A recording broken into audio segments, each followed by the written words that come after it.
Ada 3 masalah besar di Eropa saat ini di dalam melihat perang di Ukraina. Memahami ketiga masalah tersebut akan membuka mata kita akan perang ini bisa meluas secara militer atau perang ini akan membuat dunia menjadi masuk dalam Great Depression atau hanya terhenti menjadi New Colder War Jilid 2. Kita akan membahas dengan komprehensif di mana video kali ini didukung oleh Santara, perusahaan urun dana pertama dan terbesar di Indonesia, di mana Anda para UKM jika ingin memperoleh dana dengan melepas bagian saham Anda dibagikan kepada investor, urun dana adalah salah satu pilihan terbaik. Santara saat ini juga bekerja sama dengan IDX. Bagi Anda yang ingin IPO, tercepat adalah dengan mendaftarkan perusahaan Anda melalui listing terlebih dahulu menjadi penerbit di Santara, kemudian fasilitas karpet merah melantai di bursa IDX kurang dari 1 tahun tersedia untuk Anda. Sahabat, silahkan daftar perusahaan Anda di santara.co.id. Kita kembali ke topik pembicaraan 3 masalah Uni Eropa. Diawali dengan melihat Indonesia. Indonesia memang jauh dari tempat perang Ukraina. Indonesia kalau membaca komen berita nasional, tidak ada satupun yang membahas geopolitik Indonesia terhadap dunia. Seakan perang Ukraina-Rusia hanya perang di timur Eropa dengan 2 tokoh. Zelensky di sisi barat dipuja sebagai pahlawan dan pemuja timur yang kebanyakan negara yang diinvasi Amerika dan diinvasi Eropa Barat memuja Putin sebagai superhero melawan ekspansi Thanos untuk mencaplok Ukraina dengan soft power, yaitu join NATO. Rusia melawan NATO. Di Indonesia hanya kecil saja berita perang Ukraina, di mana di sana padahal ada 2 negara besar, Amerika di sisi NATO dan Uni Eropa, dan ada Tiongkok yang mendukung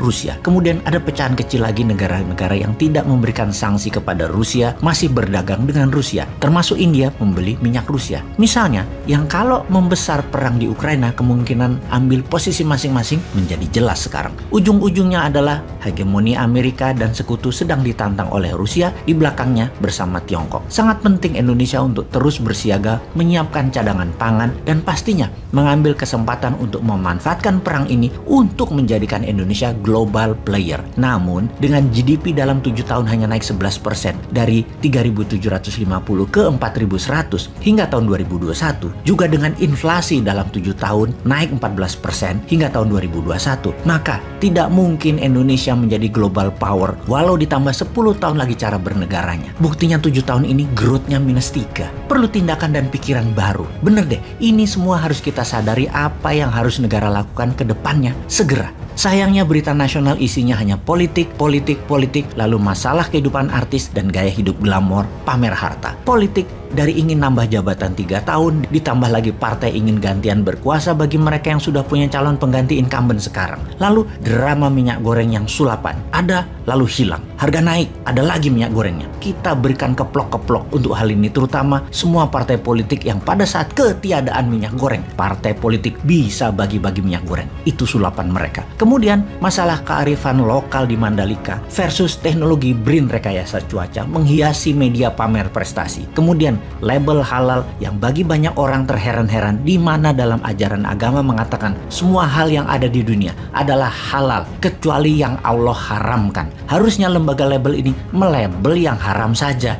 Malah semua harus ada label halal. Iki opo sih uteke cuan. Wis kita ke Eropa wae. Pertama, kita harus memahami solidaritas Eropa bukan hal yang bisa kita garansi. Banyak retorika politik bukan hanya di Indonesia loh, tapi di Eropa sangat kental dengan narasi politik, lain di hati, lain di bibir, lain di tindakan. Itu ciri politik. Namun, yang penting adalah bagaimana Anda walk the talk, mengerjakan apa yang Anda katakan. Untuk hal ini, Eropa terbagi-bagi. Negara Eropa Barat seperti Perancis, Italia, Belanda, dan Jerman misalnya, mereka negara kaya, negara berpengaruh, dan mereka mengendalikan kekuatan Uni Eropa di pusat kekuatan Uni Eropa di Brussel, Belgia. Di sisi lain, negara Eropa Timur seperti Polandia, negara-negara Baltik, secara ekonomi mereka masuk negara menengah dan mereka anggota baru di Uni Eropa. Peran mereka lebih ke peran pasar produk barat dan pendukung di Uni Eropa di Brussel. Dan apa peran mereka di konflik Ukraina? Pihak Eropa Barat hanya modalnya narasi politik biar dilihat publik dan dunia mereka mendukung Ukraina atas nama kemanusiaan. Namun, sampai sebulan invasi Rusia ke Ukraina, Eropa Barat masih membeli minyak Rusia dan membeli gas Rusia dan masih bicara dengan Putin layaknya teman ketika mereka menelpon Putin. Sementara di sisi negara Eropa Timur, di dalam konflik Ukraina mereka sangat aktif. Polandia hingga saat ini menerima lebih dari 2 juta pengungsi. Slovakia memberikan roket misil misalnya. Jadi hanya Eropa Timur yang walking the talk. Dalam keanggotaan Uni Eropa, negara-negara Eropa Timur mendukung Ukraina masuk Uni Eropa. Negara Barat masih mempertimbangkan setengah hati mendukungnya. Di sini Rusia tahu dan mengambil peluang yang pasti bahwa Eropa Barat akan flat-footed, kakinya akan diam di tempat, tidak akan serang Rusia balik. Kita pertajam lagi infonya. Ada 3 hal yang menjadi masalah di Eropa saat ini kalau kita mau melihatnya. Geografi, sejarah, dan ekonomi. Eropa Timur itu jaraknya terdekat dengan Ukraina dan Rusia, di mana perang memberikan pengaruh langsung buat negara-negara Eropa Timur. Banyaknya pengungsi ke negara mereka, dan mereka paling berisiko tinggi bisa meluasnya perang ke negara mereka. Sementara negara Barat, jarak mereka jauh dari radar Rusia. Mereka lebih terisolasi. Negara Eropa Timur itu hanya buffer country Eropa Barat. Itulah jahatnya Eropa Barat. Otaknya jahat dan tindakannya tegaan. Pastinya akan sedikit pengungsi sampai Eropa Barat. Sedikit senjata akan ditembakkan mencapai Eropa Barat. Risiko mereka kecil terkena imbas perang fisik ini. Yang kedua masalah di Eropa adalah sejarah. Negara Eropa Barat seperti Perancis, Portugis, Belanda, Jerman adalah negara penjajah. Negara pengkoloni di abad pertengahan hingga abad ke-20 ke negara lemah di Asia, Afrika, Amerika Latin. Mereka itu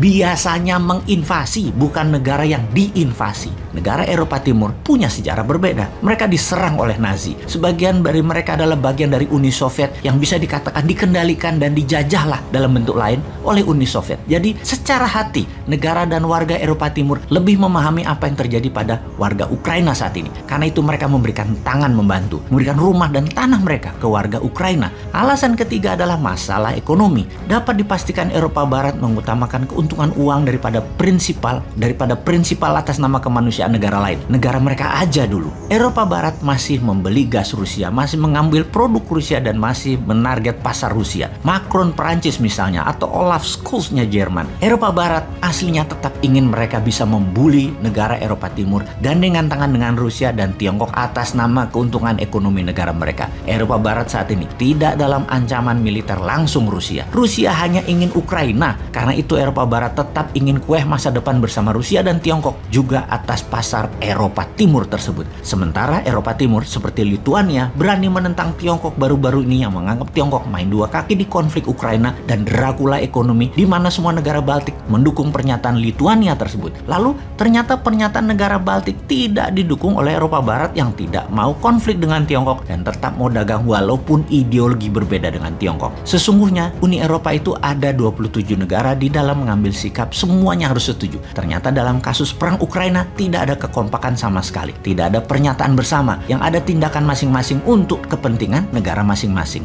Di sisi luar jauh, sang New World Order, Inggris dan Amerika juga tidak dianggap oleh Uni Eropa. Sanksi ekonomi terhadap Rusia tidak dijalani sepenuhnya oleh Uni Eropa. Uni Eropa sesungguhnya juga sudah tidak taat lagi kepada Thanos tersebut. Jadi, mimpi Eropa Barat tetap sama. Di seluruh Eropa, satu kebijakan, satu mata uang dan kendali pasar Eropa Timur dan pastinya satu pertahanan keamanan NATO. Secara narasi, Uni Eropa menyatakan perjuangan Ukraina adalah simbol keluarga besar Eropa dan semangat Eropa. Namun hanya di bibir pejabatnya saja. Tidak ada tindakan nyata. Sungguh, keluarga macam apa yang dimaksud oleh Eropa Barat? Kok gitu memperlakukan keluarga? Jadi apa yang tersisa untuk Kiev saat ini? Ukraina sebuah negara yang memiliki banyak teman tetapi tidak memiliki keluarga. Terakhir, yang tersisa untuk Indonesia apa? Mulai paham dunia. Lalu apa yang Indonesia harus lakukan dan ambil posisi sekarang? Bagaimana?